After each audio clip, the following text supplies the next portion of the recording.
Hello students.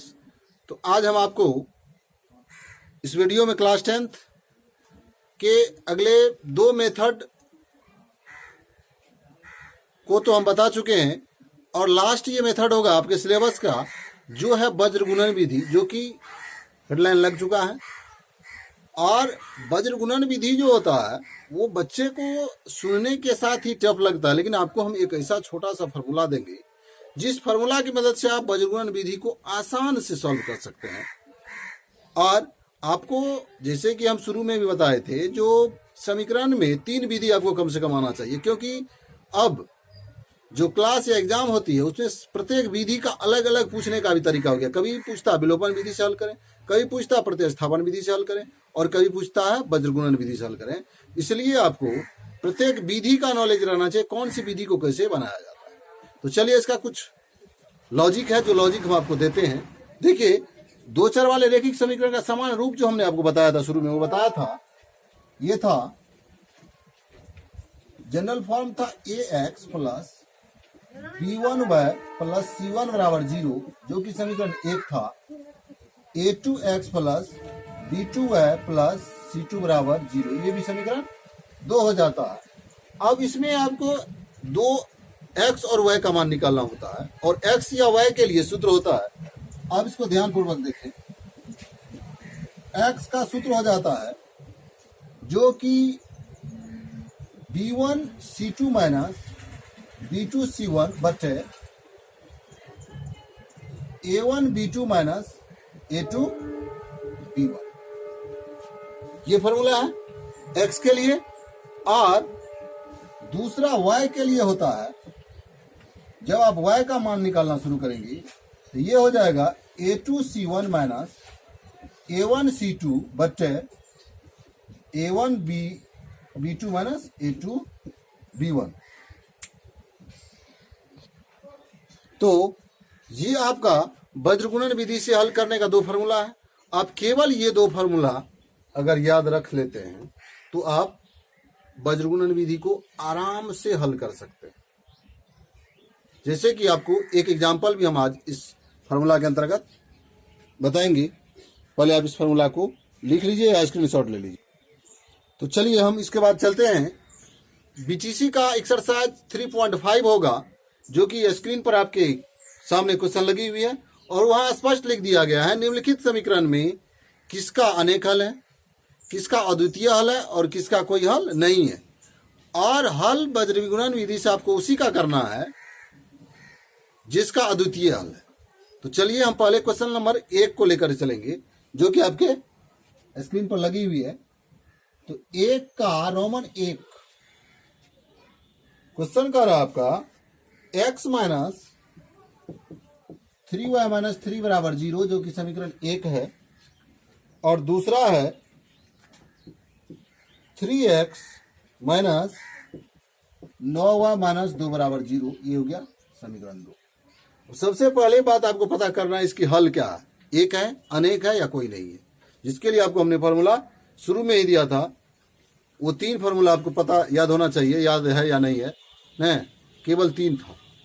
देखिए, उसी की मदद से हम लेंगे। a1 का मान यहाँ क्या हो जाएगा? a1 क्या हो गया 1, b1 हो गया -3 और c1 हो गया -3, a2 हो गया 3, b2 हो गया -9 और c2 हो गया -2।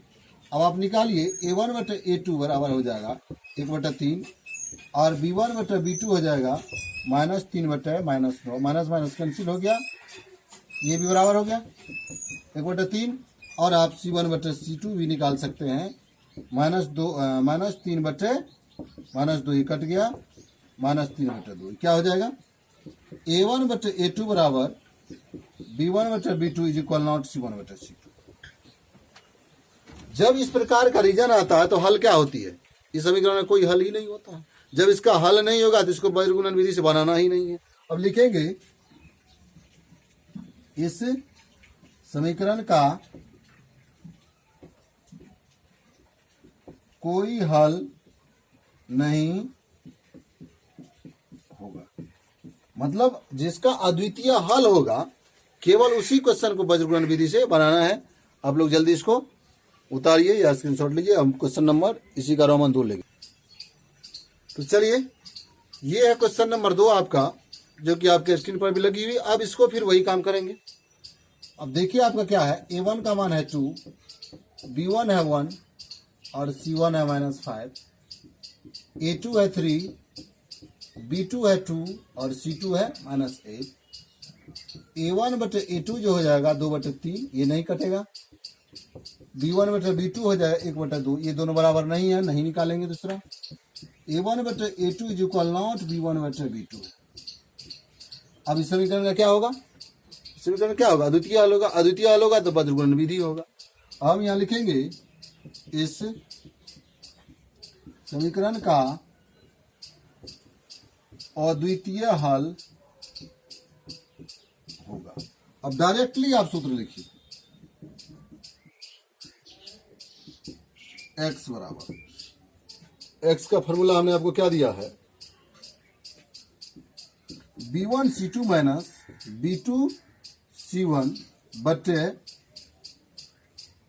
A1 B2 minus A2 B1। Clear है? अब आप इसमें मान में बैठा सकते। इसका मान क्या है, इसका मान जो है B1 का मान देखिए क्या है, B1 है 1, C2 है -8, B2 क्या है 2 और C1 क्या है -5 बटे A1 है 2, B2 क्या है 2 और A2 क्या है, A2 है 3 और B1 है 1। मान इसको थोड़ा ध्यान से पढ़िएगा, कहीं गलती हुआ तो आगे गलती को फिर से मिला सकते हैं।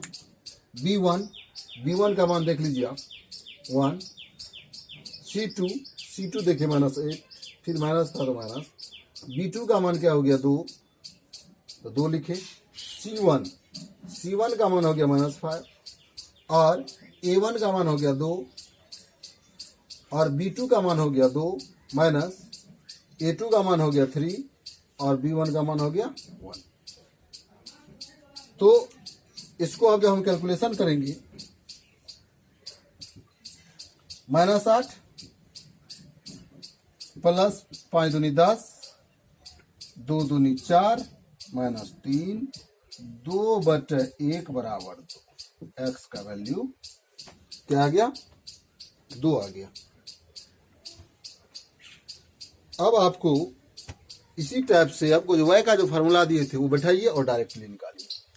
अब देखिए y का सूत्र आप क्या लिखिएगा, हमने आपको y का फार्मूला दिया था, क्या दिया था, A2 C1 minus A1 C2 बटे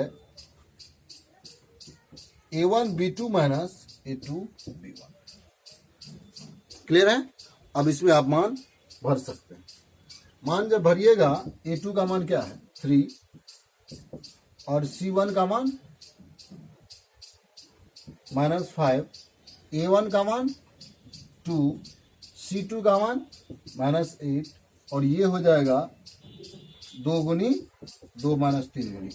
अब देखिए क्या हो जाएगा, 3 × 5 = 15 प्लस 16 बटे 1 हो जाएगा बराबर 1। यानी कि y का मान आ गया 1 और x का मान आ गया 2। ये था आपका कौन सी विधि, वज्रगुणन विधि। तो आप आशा करते हैं जो आप इसको अच्छे तरह से समझ गए होंगे। इसको अच्छे से आप उतार लीजिए और इसके बाद जो रेस्ट क्वेश्चन इसमें बच गया आप देख रहे होंगे स्क्रीन पर, इसमें रोमन 4 क्वेश्चन, इसमें 2 आपको हमने बता दिया, 2 जो बच गया आप बनाएं और नहीं बनता तो आप कमेंट्स करें। आज की सेवा को भी समाप्त करते हैं। बहुत बहुत धन्यवाद।